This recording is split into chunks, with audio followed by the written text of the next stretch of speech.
People's attorney when it comes to Keith Davidson on the stand now, offering testimony there. They're honing in on this November 2018 article that was published in the Wall Street Journal when it comes to Stormy Daniels. And the title of this piece, just to kind of bring folks up to date as to what they're talking about, was Donald Trump played a central role in hush money payoffs to Stormy Daniels and Karen McDougal. That was the title of the piece. They're talking with Keith Davidson now about that piece that was published in the Wall Street Journal. There was a back and forth between Steinglass and Davidson when it came to this piece, saying this, and this is a text from Davidson to Michael Cohen. Wall Street Journal called Stormy. She didn't answer. They say they are running the story and have a deadline of tonight for her to comment. And the text from Cohen to Davidson, write a strong denial comment for her like you did before. And then Steinglass asks, the attorney for the people, saying, a denial of what? And Davidson, the attorney for Stormy Daniels and Karen McDougal at the time, saying, everything. Steinglass goes on to say, did you send a denial to Stormy to sign? Davidson says, I don't recall. That is what they are talking about now. There is also the issue that they went over a little bit earlier when it came to the agreement made between the shell company, Michael Cohen, Dylan Howard, who was acting as the mediator because it seems as if Keith Davidson didn't have trust in Michael Cohen at this time, and Stormy Daniels and Karen McDougal, and the money that was eventually paid off. And David Dennison, who is the pseudonym name used for Donald Trump, they talked about who actually signed, Jose, this agreement, and they honed in on whether or not David Dennison signed this agreement, the pseudonym for Donald Trump, in which they said he did not sign the agreement. Michael Cohen signed on behalf of David Dennison. So they're focusing in on the timeline leading up to the November election and what took place after the election as Keith Davidson continues to serve as Stormy Daniels' attorney.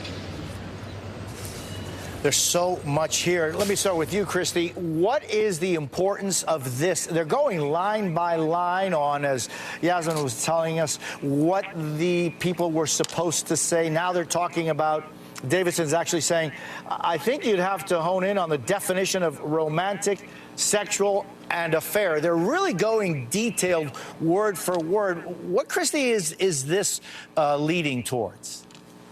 Well, so this agreement where you have the David Dennison, who is the pseudonym for Donald Trump, and Peggy Peterson, the pseudonym for Stormy Daniels, they're wanting to show, the prosecutors are wanting to show that Donald Trump knew about this. And so the defense will say, well, look, there's a signature line for David Dennison, and his signature isn't there. So maybe they will try to use this as plausible deniability, that he wasn't involved, that Cohen was negotiating this really without involving the president.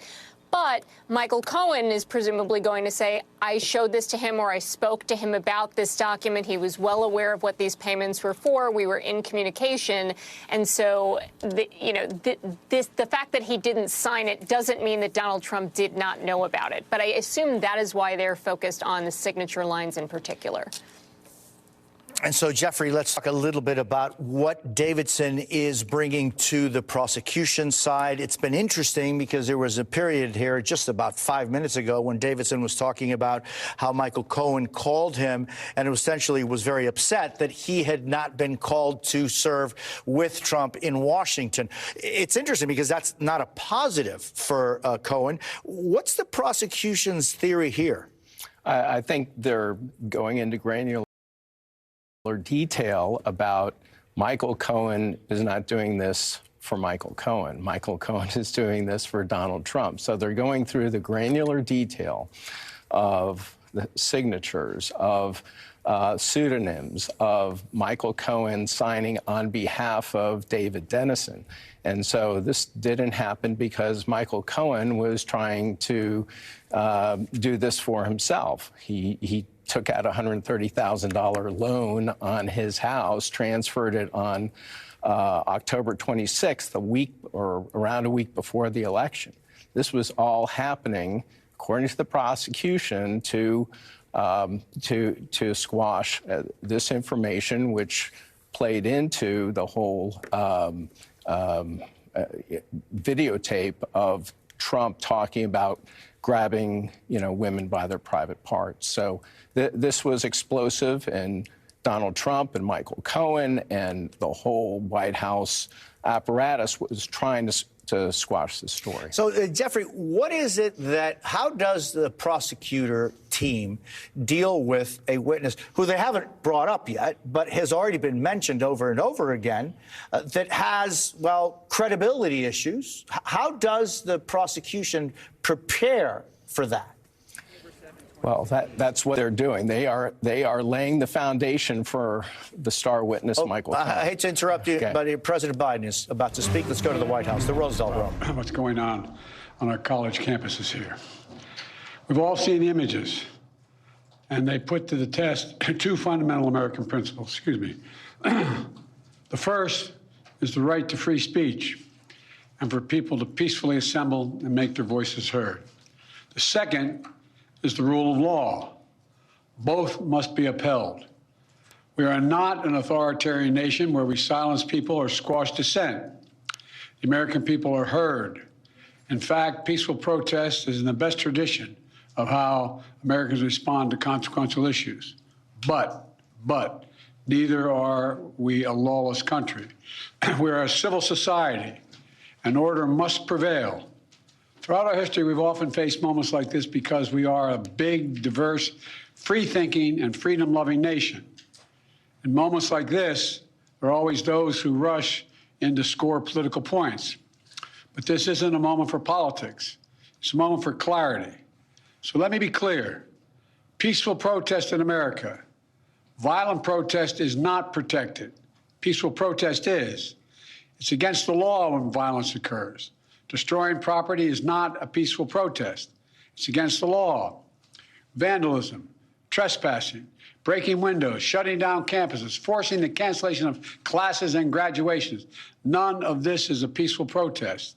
Threatening people, intimidating people, instilling fear in people is not a peaceful protest.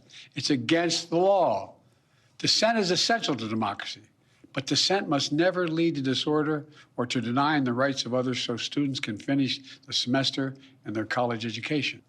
Look, it's basically a matter of fairness. It's a matter of what's right. There's the right to protest, but not the right to cause chaos. People have the right to get an education, the right to get a degree, the right to walk across the campus safely without fear of being attacked. But let's be clear about this as well. There should be no place on any campus, no place in America for anti-Semitism or threats of violence against Jewish students. There is no place for hate speech or violence of any kind, whether it's anti-Semitism, Islamophobia, or discrimination against Arab Americans or Palestinian Americans. It's simply wrong. There's no place for racism in America. It's all wrong. It's un-American. I understand people have strong feelings and deep convictions.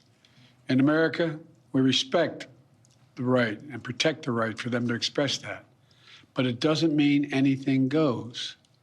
It needs to be done without violence, without destruction, without hate, and within the law.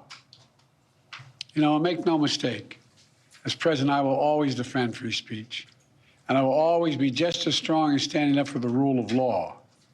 That's my responsibility to you, the American people, my obligation to the Constitution. Thank you very much. Mr. President, have the protests forced you to reconsider any of the policies with regard to the region? No. Thank you. Mr. President, do you think the National Guard should intervene? No. Mr. President, do you agree with what the students are calling for? Mr. President, the former president said that he was no longer. Well, there you saw President Biden from the Roosevelt Room with a very short but very concrete speech. I want to bring in NBC's Mike Memoli, NBC's Steve Patterson, live at the UCLA campus, and Hagar Shamali, a professor at Columbia University. So let's, Mike, tell us about when this decision was taken to have the president speak. Well, Jose, these remarks were not on the public schedule when we began the day. The president will be traveling later today to the state of North Carolina to deliver remarks about his administration's infrastructure plan, specifically lead pipes. But this has been a moment that has been building for some time, and there have been growing calls from even some of the president's allies to take more of a public stand here, to speak out about these growing demonstrations, the growingly violent demonstrations, especially that we've been seeing across the country. Now, this is a very difficult moment in any any environment, but particularly in the political environment that we're in now, just months before a presidential election. And you saw the president address that head on, saying this is not a time to score political points. But this was also a moment that really Biden allies had been calling for him to do just what he did, which is try to bridge these divides, to talk, yes, about the fact that we are a country that is not an authoritarian nation, as he put it, that we respect the right for protest, the right to free speech, but neither are we a lawless country, as the president put it. I think also it's important, Jose, in this moment to remember where we were 4 years ago at this time, again, also in a presidential election. We saw protests across the country in the aftermath of the murder of George Floyd, the Black Lives Matter protests, some of those clashes between law enforcement and protesters, including right behind me in Lafayette Park. We remember when Donald Trump was the president, that dramatic scene when he stormed through those protests to speak in front of St. John's Church. Then candidate Joe Biden was strongly denouncing Donald Trump for that posture.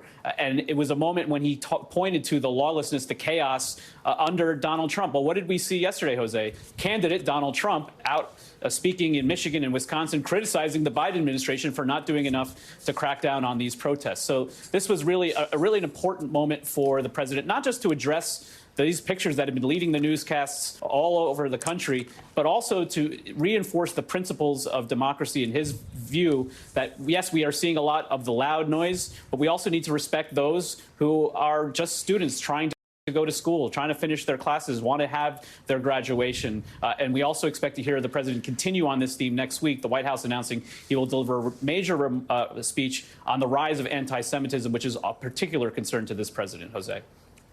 And so, Steve Patterson, paint a picture for us of what exactly is occurring and occurred overnight at UCLA. So what's happening right now is we've just been pushed out of this encampment. First of all, the encampment has been completely disassembled by police who swept through overnight, starting in the very early morning hours with riot gear, obviously with flashbangs, using non-lethal weaponry to push their way into the barricades that have now been pushed down, now being reconstructed, as now you see all that's left is sort of a mess behind me after the protesters were forcibly removed. Many of them arrested. In fact, we're hearing over 130 arrests. Right now, you can see them erecting this barricade again because they're going to clean this entire area. They just pushed all the media out. They're putting up the barriers again so they can sweep through here and make this sanitized and safe again. And that was really the mission of this. They wanted to push protesters out to give students their safe space back. I mean, this is the library and Royce Hall, two of the most sort of iconic buildings on the campus of UCLA.